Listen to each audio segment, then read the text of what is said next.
Mama!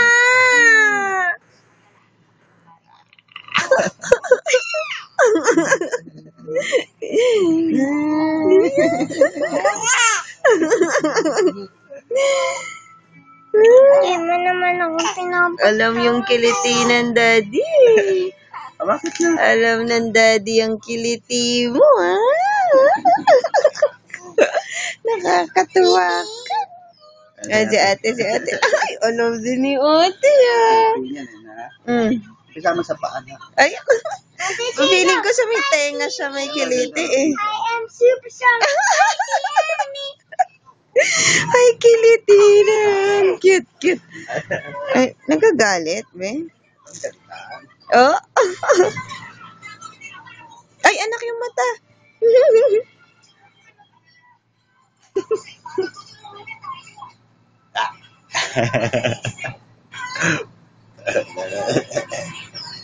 Ate. Ako hindi ganun.